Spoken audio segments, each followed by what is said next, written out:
আল্লাহ বলেন কোন সময় ক্ষমতা দিব, চেয়ারে বসাইয়া ক্ষমতা দিয়া পরীক্ষা করব গো।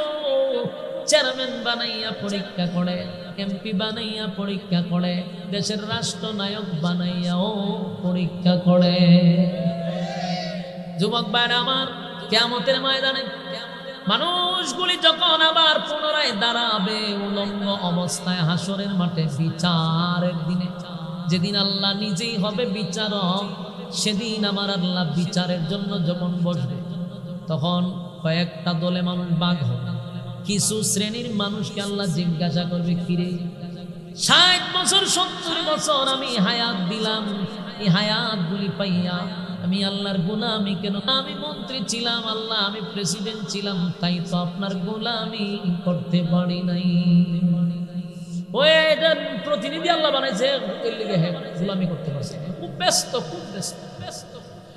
আল্লাহ কয় তাই নাকি? বলা হয় তুই কি বেশি ব্যস্ত আসলি? ও মন্ত্রী আসলে না, বলা হয় দাঁড়া এখানে দাঁড়া। আল্লাহ বলবেন সুলাইমান কোথায়? হ্যাঁ সুলাইমান পয়গম্বর আমার কাছে আসো। উনি হলেন সুলাইমান। চিনোস নি? আল্লাহ চিনবে কেন? আগাম কুয়াম করছ কেন? সারা জীবন আগাম কুয়াম করছো, চিনবেন কেন? এগুলো আমার পয়গম্বর সুলাইমান নবী। হ্যাঁ সুলাইমান নবী, বলো তোমার আমি কত বড় রাজত্ব দিছিলাম। সুলাইমান নবী হয় আল্লাহ আপনার আসমানের নিচে যত জায়গা, সব জায়গার বাদশা আমি সুলাইমান রে বানাইছে। একটা দেশ না, আসমানের নিচে যত জায়গা, গোটা পৃথিবীর রাজত্ব সুলাইমান নবীরে দিছে। শুধু মানুষের বাদশা নয় গো, সুলাইমান নবী ছিল জিন্নাতেরও বাদশা। সুলাইমান নবী মানুষের বাদশা, সাগরের মাছের বাদশা। সুলাইমান নবী পিপিলিকার বাসা বুঝত, কীট পতঙ্গের সঙ্গে কথা বলতো, পাখিরা ছিল ওনার বাদশা। এত বড় রাজত্ব পাইয়া এত ব্যস্ত গোটা পৃথিবীর বাদশা। শুধু এখানেই নয়, সুলাইমান নবীর বউ ছিল কমপক্ষে 300 জন।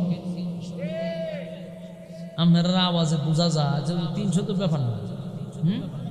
না আপনারা যে একটা নীরবতা পালন করছে না, আমি নিজেই ব্যক্ত করলাম যে এই ওয়াজটা আমি কেড়ে কেন করলাম। এটা আমার জীবনে সবচেয়ে ব্যর্থ। 300 বউ আছে, উঠতে আপনারা ফেন্ডেল সিটে দৌড় মারবার কথা আছে। জান্নাতুল ফেরদাউস হলো সর্বোচ্চ ভিআইপি জান্নাত। সাধারণ ক্যাটাগরির লোক এটার ভিতরে ঢুকতে পারতেন। এটা যারা সর্বোচ্চ নাম্বার পায় ভাস করছে, ভিআইপি পারসন, এদের জন্য জান্নাতুল ফেরদাউস। আল্লাহ ওয়াদা করতেছে যে আমি ওয়াদা করলাম নিশ্চয়ই যারা ঈমান আনছে এবং যারা নেক আমল করছে তাদেরকে আমি ফেরদাউসের মেহমান বানাবো। মানে আপনারা জান্নাতে যাইতে চাননি? সবাই চান। জান্নাতে যাইতে চায় না এমন কোন মানুষ পৃথিবীতে নেই। সবাই জান্নাতে যাইতে চায়। নামাজ পড়ুক না পড়ুক, যে কোনো মানুষকে আপনি জিগাইবেন, একজন হিন্দুরে জিগাইলো দেখবেন উত্তর দিব যে আমি স্বর্গে যাবো। মানে হেও নরকও যাইতে চান, হেও এক দাবি হলো যে হুজুর আমিও জান্নাতে যাইতে চাই, মানে স্বর্গে। আর মুসলিম বেনামাজি হোক, সুদকুর হোক, ঘুষখোর হোক, সবাই কই হুজুর মরলে তো জান্নাতে যাইতাম। তাহলে জান্নাত সকলের আশা আকাঙ্ক্ষা, ঠিক না? সবাই যাইতেছে না। আমি যদি আপনারা প্রশ্ন করি জান্নাত কি কারো মামুর বাড়ি? দেখেন না দি, এটা কারো মামুর বাড়ি না। জান্নাত কারো মামুর বাড়ি না, জান্নাত কারো আত্মীয়র বাড়িও না, ঠিক নেই? মনিটরে আরেকটু জান্নাত কারো মামুর বাড়িও না, কারো আত্মীয়র বাড়িও না। কিন্তু আমাদের আশা আকাঙ্ক্ষা আমরা যাইতাম। কিন্তু প্রশ্ন হইল জান্নাতে তো যাইতেন, আল্লাহ কি জান্নাতটা বিনা শর্তে আপনারা দিব? জান্নাত কি বিনা শর্তে আমরা দিব? জান্নাত যাইতে গেলে 100% শর্ত লাগবে। বিনা শর্তে আপনি আমাকে জান্নাত দিবেন। কথা কি বুঝতেছেন? আপনারা যদি মনোযোগ দিয়ে কথা শুনেন, আমি আশা করি ওয়াজ বাড়িতে নিয়ে যেতে পারবেন। এর লিগে প্রথমে মনোযোগ দেন, আর ভূমিকাটা খুব মনোযোগ। বিনা শর্তে আল্লাহ জান্নাত দিবেন না, তাহলে অবশ্যই শর্ত লাগবে। দুনিয়া এক সময় বিনা শর্তে আল্লাহ দেয়। দুনিয়ার নিয়ামতের জন্য কোনো শর্ত নাই, বিনা শর্তে দুনিয়া আল্লাহ দেয়। কিন্তু জান্নাত বিনা শর্তে দিবে না, দুনিয়া দেয় বিনা শর্তে। ডোনাল্ড ট্রাম্প আমেরিকার প্রেসিডেন্ট হয়েছে আরেকবার, বলুন সে কি আল্লাহ মানেনি? এরা আল্লাহ দুনিয়া দিছেনি, কম না বেশি? বাংলাদেশের সব বিক্রি হলো এর সম্পদের সমাধান, তাহলে এর আল্লাহ সব কি দিছে? দুনিয়া দিছে, কিন্তু আল্লাহ মানে না, এরপরে দুনিয়া দিছে। তাহলে দুনিয়া পাওয়ার জন্য আল্লাহ মানলেও দুনিয়া দেয়, আল্লাহ না মানলেও দুনিয়া দেয়। দুনিয়া পাওয়ার জন্য কোনো শর্ত নেই। দুনিয়া পাওয়ার জন্য কোনো শর্ত নাই, জান্নাত পাওয়ার জন্য অবশ্যই শর্ত। এখন প্রশ্ন হইল শর্তটা কি? এক নাম্বার শর্ত হইল ইল্লাল্লাযীনা আমানু। এক নাম্বার হলো তোমরা ঈমান আনতে হবে আমি আল্লাহ। কথা হই না দি? এক নাম্বার শর্ত কি? ঈমান। এখন এক নাম্বার শর্ত যদি হয় ঈমান, তাহলে আপনারা যারা এখানে বসা, স্টেজও যারা বসা, সবার দাবি হলো এক নাম্বার শর্ত পালন করছি। কথা বলেন না? আপনারা কিন্তু ঈমানদার না, এটা হই না তো? আল্লাহ বলছে এক নাম্বার শর্ত হলো ঈমান আনতে। এখন আপনারা দাবি এটা না যে হুজুর আমরা ঈমান আনছি, শর্ত একটা কি মানছি? শর্ত একটা মানে লাইছি, কারণ আমরা কি ঈমানদার। কথা আমার সাথে একটু হানা কইেন, বলুন আমরা কি ঈমানদার। একটু হানা কইলে পুরো ক্লাসের মতো হইব, আপনারা বুঝতে সুবিধা, আমারও বুঝাইতে সুবিধা হবে। আল্লাহ কইছে এক নম্বর শর্ত ঈমান। আপনারা আমার সবার দাবি হুজুর আমরা এক নম্বর শর্ত মানছি, কারণ আমরা ঈমানদার। তো ঈমানদার যেহেতু আমরা, আল্লাহ আমরা বলতেছি ঈমান আনতে হইব, তা আমরাও ঈমান আনছি। প্রশ্ন হইল এত কিছু করার পর আল্লাহ বারবার ঈমানদারকেই কেন ওয়াজ করতেছে? এটি হলো আমাদের বিষয়টা বোঝা। ঈমান আনছে আল্লাহ জানে, কিন্তু কোরআনে দেখবেন কোন কাফের ঈমান আনার কথা বলে। আল্লাহ ইয়া আইয়ুহাল্লাযীনা আমানু, হে ঈমানদার। ঈমানদার রে ওয়াজ করতেছে, ঘটনা দেখেন। আল্লাহ কয় ইয়া আইয়ুহাল্লাযীনা আমানু তাকুল্লাহা হাক্কা তুকাতিহ, হে ঈমানদাররা তোমরা আমি আল্লাহকে ভয় করো, ভয় করার মতো। বলুন এখানে কাফের রে বলছেন, আমি ঈমানদাররে বলছি। يا أيها الذين آمنوا قوا أنفسكم وأهليكم نارا, আল্লাহ বলেন হে ঈমানদাররা তোমরা জাহান্নামের আগুন থেকে নিজে বাঁচো, পরিবারকেও বাঁচাও। কাফের রে বলছেন, ঈমানদাররে বলছেন। এখানে ঈমানদার রে কয় ইয়া আইয়ুহাল্লাযীনা আমানু আনফুসাকুম ওয়া আহলিকুম নারা, জাহান্নাম থেকে বাঁচার কথা ঈমানদারই বলতেছে। ইয়া আইয়ুহাল্লাযীনা আমানু তুবু ইলাল্লাহি তাওবাতান নাসুহা, এখানে আল্লাহ কয় ঈমানদাররা তোমরা গুনাহ থেকে ফিরে আসো। ঈমানদাররে কইছে না বেঈমানরে কইছে? সব ঈমানদারের ওয়াজ। অথচ আপনি আমার দাবি আমরা ঈমানদার। এখন ঈমানদার হওয়া সত্ত্বেও কেন আমরা ওয়াজ করে, এর একটা কারণ আপনারা শুনুন। জ্বর উঠে না মানুষ শুনলো, তো উঠলে পরে দেখবেন ডাক্তারের বগুলের নিচে একটা শিক ঢুকায়, কলম একটা ঢুকায় কতক্ষণ পরে বাইর করে, বাইরে কয়েও 102, তার মানে তাপমাত্রা 102 গেছে। এই কলমটার নাম হইল থার্মোমিটার, এটা দিয়ে জ্বর মাপে। আমরা যে সকলেই ঈমানের দাবি নিয়ে বসে রয়েছি, কেউ রে বেঈমান হওয়ার ক্ষমতা আমারও নাই, হুজুরেরও না আছে। কিন্তু নাই কেন? আমাদের কাছে ঈমান মাপার থার্মোমিটারটা নাই। যদি ঈমান মাপার থার্মোমিটার থাকতো, তাহলে আপনার মতো ব্যক্তি আমার মতো ব্যক্তি ঈমানদার হওয়া গেল না। এই জন্য দেখবেন আমাদের সমাজে এই থার্মোমিটার না থাকার কারণে সুদখোর পর্যন্ত নিজের ঈমানদার দাবি করে। ঘুষ করে হয় আমি ঈমানদার, একটা বেনামাজি হেও হয় ঈমানদার, একটা বেফরদা সেও হয় ঈমানদার, একটা লম্পট জানাকুর সেও হয় ঈমানদার, হেরে দুর্নীতিবাজেও হয় ঈমানদার, মদ করেও হয় ঈমানদার। আছে না নাই? কেন সুদ করে ঈমানদার দাবি করে কেন? ঘুষ করে ঈমানদার দাবি করে কেন? বেনামাজি ঈমানদারের দাবি করে কেন? কারণ এর দাবি করতে পারতেছে, কারণ আমার কাছে থার্মোমিটার নেই।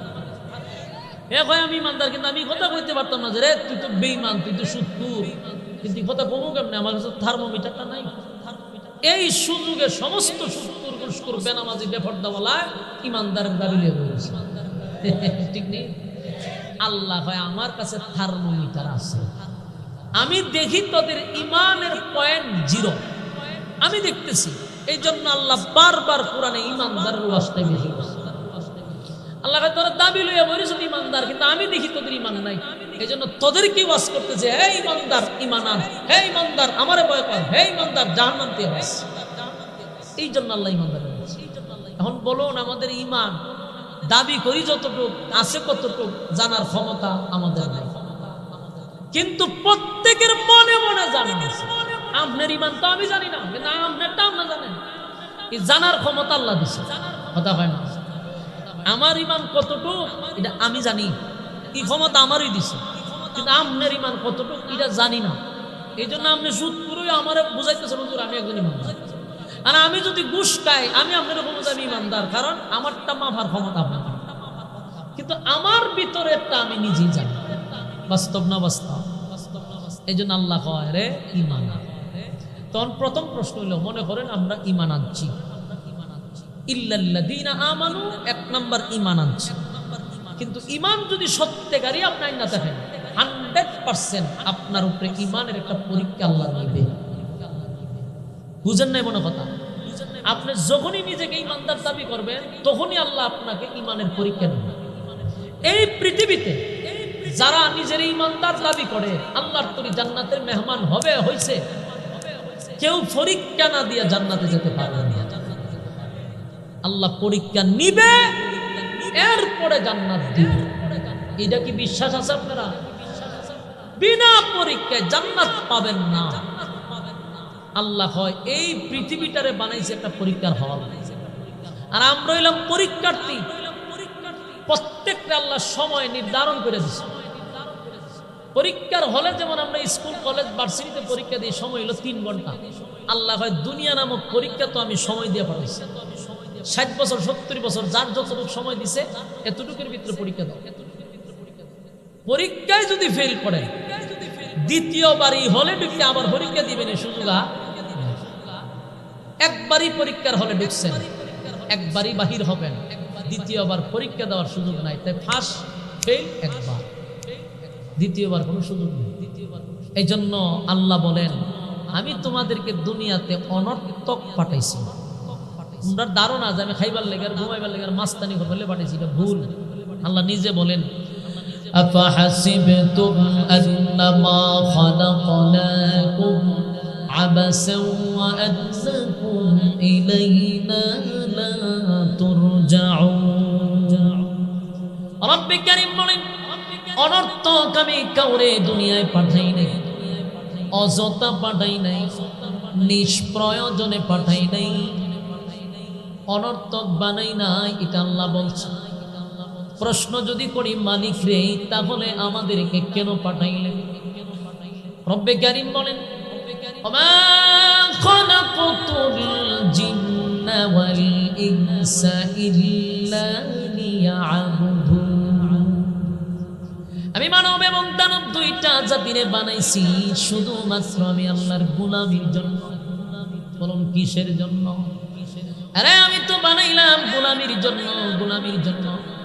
এখন আপনারা প্রত্যেকটা মানুষ বালিশের সঙ্গে মাথা লাগাইয়া রাত্রের বেলায় ঘুমানোর আগে চিন্তা করেন, আল্লাহ বলছে আমি বানাইছি গোলামির জন্য। কিন্তু আমরা রাইতে দিনে 24টা ঘন্টা পাওয়ার পরে কয় ঘন্টা গোলামি করছি একটা হিসাব করে দেখা যায় আমরা একটা ঘন্টাও আমার মালিকের জন্য বরাদ্দ রাখি নাই। বাস্তব কইছি না অবাস্তব? আল্লাহ বলেন, প্রতিদিন ঘুমানোর সময় নিজের সঙ্গে নিজে একটা হিসাব মিলাইবা। সারাদিন আমি কি করলাম, আমি ঘুমানোর আগে একটা হিসাব করব। আমারে তো মালিক বানাইছিল ইবাদতের জন্য, মালিকের দেওয়া নিয়ামত খাইয়া পরীক্ষার হলে সময় পার করতেছি। সারাদিন আজকে আমার সাবজেক্ট কি ছিল, আমি কি পরীক্ষা দিলাম, রেজাল্ট কেমন আসবে। পরীক্ষার্থী পরীক্ষার হলে বৈশাই বুঝতে পারে সে পাস করবে না ফেল করবে। কথা হই না দি বুঝুননি কথা? আপনারা যারা স্কুল কলেজ মাদ্রাসায় ভার্সিটিতে পরীক্ষা দিছেন, বলুন তো দেখি আপনি পরীক্ষার পরে রেজাল্ট আসবে ফেল না পাস, এটা কি পরে বোঝা যায় না? ফলো বই বুঝন যায়, হলে বৈশাই বোঝা যায় যে আমি কি লেখা লেখছি, আমি নিজে বুঝতেছি পাস করব না ফেল। তাহলে আমি সারাদিন যা কাম দিনের কাম রাত্রের কাম করি, এতে আমি নিজেই বুঝি যে আমি পরীক্ষায় ফেল না পাস। কথা হয় না? আল্লাহ বলেন, তাই তো আমি বললাম প্রতিদিন নিজের মধ্যে একটা হিসাব করা দরকার। আমি আমার সারা দিনে আজকে মালিকরে কয় ঘন্টা সময় দিলাম রে, আমারে মালিক কেন পাঠাইলো, আমি মালিকের জন্য কি করলাম, হিসাব নিজে নিজেই করতে হয়। আল্লাহ বলেন, বান্দা আমি কিন্তু পরীক্ষা না নিয়া একটা বান্দাকেও জান্নাতে দিব না। তুমি যদি নিজের ইমানদার দাবি করো 100% তোমার উপরে পরীক্ষা হবে। কথা হয় না? এই পৃথিবীতে যারা সমস্ত নবী কুল, আদম নবীর থেকে নিয়ে ঈসা রূহুল্লাহ, লক্ষাধিক নবী রাসূল দুনিয়ায় পাঠাইছে। আমাদের আহলে সুন্নাত ওয়াল জামাতের আকীদা হলো নবীরা হলো মাসুম। নবীরা হলো মাসুম, নবীদের কোনো গুনাহ নাই। এটা কি আপনাদের আকীদা? ওই কথা কই না তুমি? আমাদের আকীদা হলো নবীরা মাসুম, নবীদের কোনো গুনাহ নাই, নবীদের কোনো গুনাহ নাই। তাহলে নবীরা যেহেতু মাসুম, নবীদের গুনাহ নাই রে, আমার আল্লাহ কেন নবীদের থেকে পরীক্ষা নিল? একটা নবীরেও বিনা পরীক্ষায় ছেড়ে দেয়। যুবক ভাইরা, মুরব্বী বাবারা, দিলের কান লাগায়া কথাগুলি শ্রবণ করেন। একটা কথাও আমি কাল্পনিক আপনাদের সামনে বলবো না। নিজেরে নিজে প্রশ্ন করেন, নবী রাসূলগণ গুনাহ করে নাই, কিন্তু আল্লাহ কোন নবীরও পরীক্ষা ছাড়া ছেড়ে দেয় নাই। তাহলে নবীদেরকে যদি পরীক্ষা ছাড়া আল্লাহ ছেড়ে না দেয়, তোমারে আর আমারে ছেড়ে দিব? কথা হয় না? আল্লাহ পরীক্ষায় উত্তীর্ণ না হইলে আমি কিন্তু ছেড়ে দিব না। এমন কোন নবী নাই যেই নবীর উপরে আল্লাহ পরীক্ষা করে নাই। আদম নবীরে 350 বছর আল্লাহ কাঁদছে। আদম নবী 350 বছর কাঁদছে, এত কান্না কাঁদছে, এত কান্না কাঁদছে, চোখ দিয়া দাগ পড়ে গেছে রে। এত কান্না কাঁদলো, শুধু একটা ফল শয়তানের দুখায় পড়ে, ফলটা খাওয়ার কারণে জান্নাত থেকে দুনিয়ায় বাহির করে দিল। চিরস্থায়ী জান্নাতে আমাদের আব্বা আম্মা ছিল গো। আদম নবী আমাদের আব্বা, হাওয়া আলাইহিস সালাম আমাদের আম্মা। আব্বা এবং আম্মাকে শয়তান ধোঁকা দিল, এমন ভাবে ধোঁকা দিল যে আল্লাহ নিষেধ করার পর শয়তান ধোঁকা দিয়ে ফল খাওয়াইয়া চিরস্থায়ী জান্নাত থেকে ক্ষণস্থায়ী দুনিয়া নামক জায়গায় পাঠায়া দিছে। আর আদম নবী সেই লজ্জায় আর শরমে 350 বছর পর্যন্ত লজ্জায় উপরের দিকে তাকাইতে চায় না। আর বলে, কি ভুল করলাম গো, শয়তানের দুখায় পরে ফল খাইলাম। নিষেধ করার পর আমরা ভুলের মধ্যে পড়ে গেছি। একদিন, 2 দিন নয়, 350 বছর কান্নার পরেও আদম নবী ক্ষমার ঘোষণা পায় না। একটা সময় আদম নবী চিন্তায় পড়ে গেল, এত কান্না কান্দি, এত মালিকের কাছে প্রার্থনা করি, কিন্তু ঘোষণা দেয় না। একটা সময় বলে, মালিক আর কত কাঁদবো, আপনার কাছে মাপ চাই। শয়তানের ওয়াসওয়াসায় পড়ে গেছি, আরে ফল খাওয়াইয়া চিরস্থায়ী জান্নাত হারাইলাম, ক্ষণস্থায়ী দুনিয়ায় আসলাম। আল্লাহ, আমি যেদিন চক্ষু খুলে আপনার সর্বপ্রথম যেদিন আমার ভিতর আপনি রূহ দিলেন, আমিও তাকাইলাম, তাকায়া দেখি আরশের নিচে 2টা নাম একত্রিত। আপনার নামের পাশে আরেকটা নাম দেখা যায়, মুহাম্মাদুর রাসূলুল্লাহ। এই নামের কি যে এত গুণ, কেন গো আমি জাগ্রত হইয়াই এই নামটা দেখলাম? তাহলে অবশ্যই নামের সাথে আপনার একটা সুসম্পর্ক আছে। এই নামের নিশ্চয়ই কোনো একটা বরকত আছে। ওই নামের উসিলাও আজকেও আবার প্রতিদিনের মতো আপনার কাছে ক্ষমা চাই। ওই নামটা যদি আপনার কোনো প্রিয় বস্তু হয়, কোনো প্রিয় ব্যক্তি হয়, ওই নামের উসিলায় আমি আদম রে আপনি ক্ষমা করে দেন। আল্লাহ রাব্বুল আলামিন সাথে সাথে সাথে সাথে ক্ষমার ঘোষণা দিয়া দিল। জিবরাইল রে পাঠায়া দিল, আদম রে 350 বছর কানলি, এমন একটা নাম আজকে উচ্চারণ করলি যেই নামের সাথে আমার গভীর সম্পর্ক। আমি আল্লাহ আমার বন্ধুর নামের খাতিরে আমি আদম তরে মাফ করে দিলাম, তোর বিবিরও মাফ করে দিলাম। সুবহানাল্লাহ। আল্লাহ রাব্বুল আলামিন পরীক্ষা নিছে, পরীক্ষা ছাড়া কোন নবীর ছাড় দেয় নাই। নূহ আলাইহিস সালাতু ওয়াস সালাম একদিন নয় গো, 950 বছর। চিন্তা করেন কয় বছর? আরো জোরে, 9.5 বছর, 950 বছর, 950 বছর পর্যন্ত দিনের দাওয়াত দিল। মানুষের দ্বারে দ্বারে কালেমার দাওয়াত দেয়, কিন্তু কালেমা উম্মতরা পড়ে না। নূহ পয়গম্বর মানুষের দ্বারে দ্বারে কালেমার দাওয়াত লইয়া যায়, কিন্তু নূহ পয়গম্বরকে মানুষ পিছন দিয়া ডিল মারে, পাথর মারে। হায়রে কান্না, নূহ পয়গম্বর কাঁদছে। একদিন নয়, 950 বছর নূহ পয়গম্বর বলে কাঁদছে। এত মারি মারছে বেঈমানেরা, নূহ পয়গম্বরকে রক্তাক্ত করছে, মারছে। এরপরও পয়গম্বর কালেমার দাওয়াত দেওয়া বন্ধ করলো না। কয়েকজন মানুষ কালেমা পড়ছে, 900 বছরের 40 জনের মতো কালেমা পড়ছে। এই নূহ পয়গম্বর 950 বছর কান্নার পরে আমার আল্লাহ নূহ পয়গম্বর একদিন নিজেই আল্লাহ বলেন, পয়গম্বর এই জাতি 950 বছর কালেমার দাওয়াত পাইয়া এরপরও তারা কালেমা গ্রহণ করে না, আপনার উপরে নির্যাতন করে, রক্তাক্ত করে, আপনার কোনো চাওয়া পাওয়া ছিল?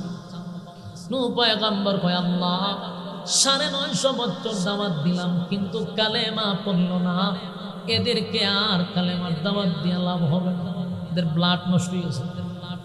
তখন ঠিক নেই। কিছু মানুষ দেখবেন এরা ইমাম সাহেব আলেমরা যতই ওয়াজ করুক কিন্তু থেরামি পড়ে, বুঝতে হবে এর ব্লাডের সমস্যা আছে। ঠিক বাড়ি দিয়ে দরজা লাগাই হইবেন না, আমার বড় বেলায় তুমি আর আমি হুজুরের সুবহানাল্লাহটা হইয়া গেছি, আমি দুজন মিলে হতম গেলাই। ওমা এখানে একটা বাড়িতে কেন, এখানে একটা কেন হইতি, আমি কি বেঠিক কথা কইছি?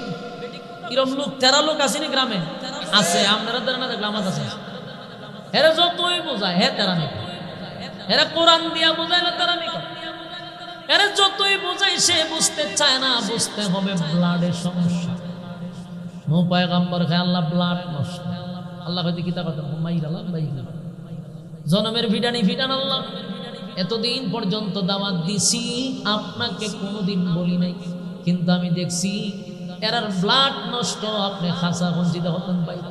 আল্লাহ বাইরিতাম না, একবারে শেষ হয়ে গেল। হয় আল্লাহ আপনি ধ্বংস করে দেন। আল্লাহ কয় তাহলে ফোন প্রস্তুত থাকতো, সব করে ধ্বংস করে দেন। হমানে ফানি দিয়া সব ধ্বংস করে দিচ্ছে, জায়গা শেষ করে দিচ্ছে। নূহ পয়গম্বর একদিন 2 দিন নয়, 950 বছর দাওয়াত দিয়া তারপরে উম্মতের জন্য আল্লাহর কাছে বলছে যে আল্লাহর ব্লাড নষ্ট, নেক্সট জেনারেশন যেন নষ্ট না হইলে এরা নষ্ট করে। নূহ পয়গম্বরও কাঁদছে, আদম নবীও কাঁদছে, অসংখ্য নবীদের ইতিহাস। জাকারিয়া নবীরে তো 2 দিকে 2 ভাগ করে দিয়েছে, উম্মতেরা খরাত দিয়া 2 টুকরা করে দিয়েছে। চিন্তা করে নবী মেরে লিছে যে কি পরিমাণ বিয়াদব, চিন্তা করছেন নি আপনারা? জাকারিয়া নবীও দিনের দাওয়াত দিছে, কিন্তু কালেমা পড়ে না। উল্টা দাওয়াত দিতে গেলে দৌড়ায় লাড়ি লইয়া দিবে, নবীরে দৌড়ায়। কত বড় খারাপ হিতা। একবার জাকারিয়া নবী দিনের দাওয়াত দিতে গিয়া লাঠি সুতা লইয়া জাকারিয়া নবীরে দৌড়ায়। জাকারিয়া নবী একটা গাছের কাছে আয়া দেখে আর রাস্তা নাই, কয় গাছ তুই কিতা করছ? দেখছ আমি হার করছি, আইতা যে লাঠি লই আমার কিতা করবে, কত ভিতরে ঢুকে গাছ ফাঁক হয়ে গেছে। ফাঁক হইয়া জাকারিয়া নবী ওমা অনেক রায় দে কিরে এখানে আসেন গেল কো, চতুর্দিকে তালাশ করে জাকারিয়া নবীরে ভাই। শয়তান না তো দেখছে যে এটার ভিতরে জাকারিয়া ঢুকছে, শয়তানের দরবেশের বেশ দিয়ে সামনে খাড়িয়েছে। আরে পিতা ভাই আমরা জাকারিয়ারে তো ভাই, জাকারিয়া গাছের ভিতরে আছে। এরা হয় মিয়া ভাইজ দামি করে নেন, মেজাজ করো জাকারিয়া নবীরে ভাই আজকে মাইরালাম। আর আমরা ভাইজ দামি গাছের ভিতরে মানুষ বি হতো। জাকারিয়া নবী যে গাছের ভিতরে তো শয়তান তো দেখছে, হ্যাঁ কইতে পারে যে উনার মজেজা, কিন্তু হ্যাঁ এটা পান এখন জাকারিয়া নবী জাদু জানতো। নাউজুবিল্লাহ বাড়ি গিয়া কইবে আচ্ছা আমি কি বাউন্ডারি ওয়াজ করতেছি না মমি সিং বইছি বাউন্ডারি কেমনে কইতাম? ভাবনার মানুষের মতো আপনারা লাগতেছে আজকাল। তা আওয়াজ দিন না দি বাউন্ডারি কাটেন তো রক্ত করো। মাধ্যম আপনারা যে মারাত্মক ঠ্যাং কাটটা পর্যন্ত লানা হয় খাইটা আবার মিছিল দেন আমি এমন ডরাই আপনারা তো রক্ত গরম আজকে দিয়ে ভাবনার মানুষের মতো ভাবনা যে ওয়াজ করতাম যাই তোরা আমি কেসকুতানি দিয়ে দেখছি আসি দেন 3 দিন পরে বলে আসি দেয় পরে কেসকুতানি দেখেছি আসি তো দোন দরকার পরে আসি দেয় তিহিতলি তালের মানুষ আল্লাহ আল্লাহ এখানে ওয়াজ করেন কোনো রকম চোখ মুজে আমি মনে করি আমার সামনে কেউ নাই এমনি চোখ মুজে মানুষ হাজার হাজার মানুষের সমাগম কিন্তু কোনো লাভ নাই গুতা দিলেও কথা হয় তো এর সামনে ওয়াজ করি না খবর জিয়ারত করি সব ফিরে মুর্দা বানায় খবর জিয়ারত করে আইব এটা তো আর ভাবনা না এটা ব্রাহ্মণবাড়ি কিন্তু আপনারা লক্ষণে আজকে বুঝতেছি না যেটা ব্রাহ্মণবাড়ি ওয়াজ করতেছে এটা আওয়াজ দিতে হুজুর ডরা আমিও ডরাই খারাপ যেন আছে বালাও আছে ব্রাহ্মণবাড়ির মানুষ আলেম প্রিয় মানুষ খারাপের সাথে যেখানেও মুসাই কেন বেড়াও ভালো আছে কথা বলে একটু মনোযোগ দিয়ে শুন ওই যে শয়তান না এ কিন্তু দেখছে যে গাছের ভিতরে ঢুকছে হে করছে কি তা মানুষের বেশ দিলে আরে তোমরা তো তুকাইতো তো গাছের ভিতরে আছে হেরার মেজাজটা গরম বাইরে মাথাটা ফাড়াইলাম তো আমরা তুকাইতেছি এমনি মেজাজ গরম আবার গাছের ভিতরে মানুষ ঢুকে আরে এবার জাদু জানে পরে কয় তোমরা বিশ্বাসই করো না আমার কথা ওই দেখো তার পাঞ্জাবি বাড়ি রয়েছে ওরে কথা তো ঠিকই পাঞ্জাবিতে আছে কখন বিশ্বাস করছে এরা হয়তো সমস্যা নাই আমরা ভাইরালাম মাঝখান নাই খরাত লইয়াইছে কি পরিমাণ জাহেল চিন্তা করে এটা দিয়ে অনেক থেকে মানুষ কি আরো খারাপ ওই খরাতাইনা গাছের উপরে দিয়ে পুষাইতেছে আর জাকারিয়া নবীদের ভিতরে জাকারিয়া নবী কয় সব বনা সেটা দিয়ে আওয়াজ করতেছে ঘটনা কি তার মানে খাইটিলে শয়তান না তো এলেম বেশি বুঝছেন নি শয়তানে বুঝতে পারছে গাছের কাছে যখন দাঁড়াইছে এই সময় জাকারিয়া নবী যদি কত আল্লাহ গাছ রে কোন আমারে বাঁচাইতে অথবা আল্লাহ আপনি আমাকে বাঁচান তইলে কিন্তু শয়তান নেই হতার হইল না কিন্তু শয়তান খুব চালু লোক শয়তান দেখছে যে জাকারিয়া নবী গাছের কাছে বলছে শয়তান ভয় এখন যদি জাকারিয়ারে হত্যা করে তাহলে জাকারিয়া ঈমান হারা হয়ে মারা যাবে নবুয়ত যাইবে তাহলে আমি সাকসেস তো জাকারিয়া নবীর মাথার উপরে যখন আওয়াজ চলতেছে জাকারিয়া নবী বুঝালেছে আল্লাহ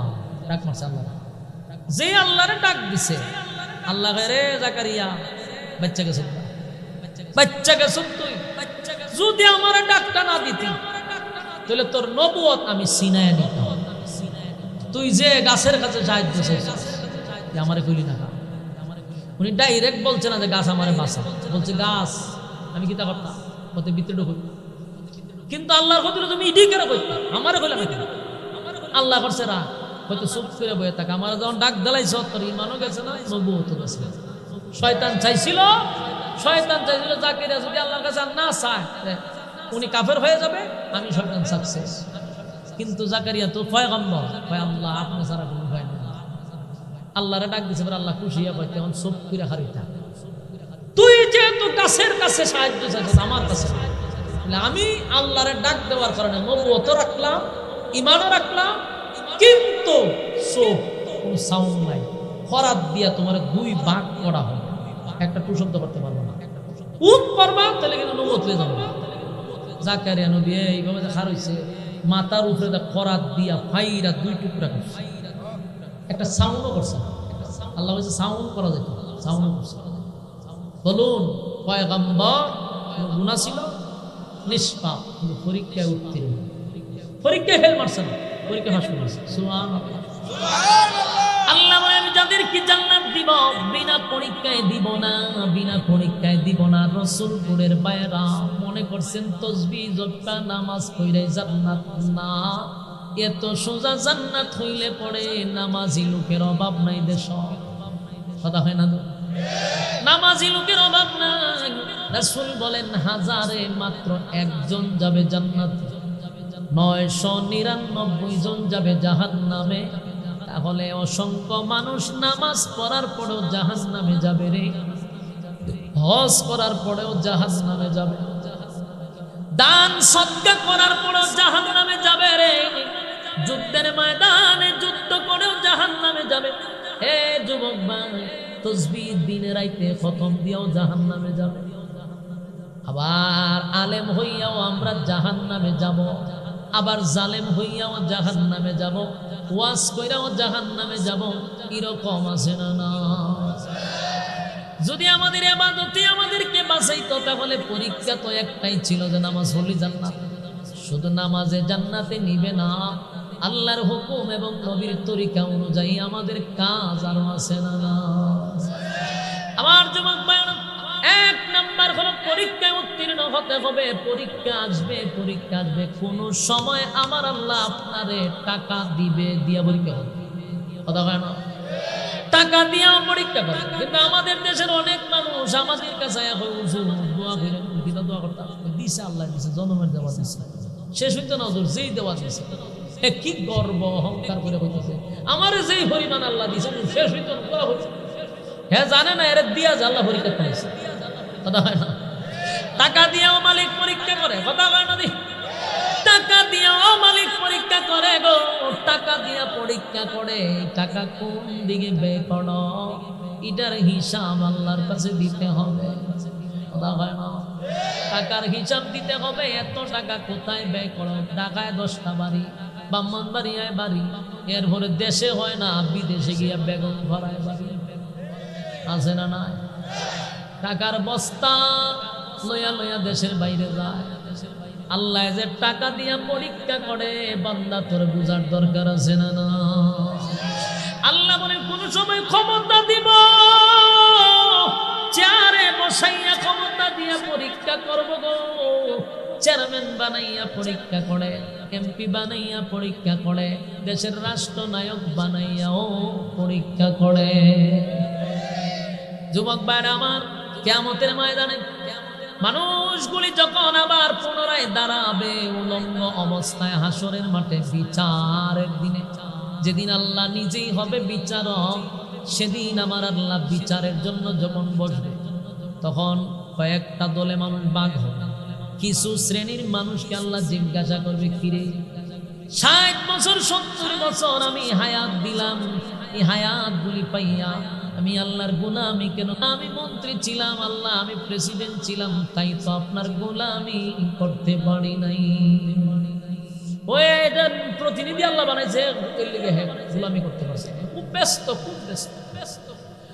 আল্লাহ কয় তাই নাকি? বলা হয় তুই কি বেশি ব্যস্ত আসলি, ও মন্ত্রী আসলে না, বলা হয় দাঁড়া এখানে দাঁড়া। আল্লাহ বলবেন সুলাইমান কোথায়? হ্যাঁ সুলাইমান পয়গম্বর আমার কাছে আসো। উনি হলেন সুলাইমান। চিনসনি? আল্লাহ চিনবে কেন? আকাম কুয়াম খরচ করে হারা জীবন আকাম কুয়াম করছেন, চিনবেন কেন? এগুলো আমার পয়গম্বর সুলাইমান নবী। হ্যাঁ সুলাইমান নবী, বলো তোমার আমি কত বড় রাজত্ব দিছিলাম। সুলাইমান নবী হয় আল্লাহ আপনার আসমানের নিচে যত জায়গা, সব জায়গার বাদশাহ আমি সুলাইমান রে বানাইছে। একটা দেশ না, আসমানের নিচে যত জায়গা, গোটা পৃথিবীর রাজত্ব সুলাইমান নবীরে দিছে।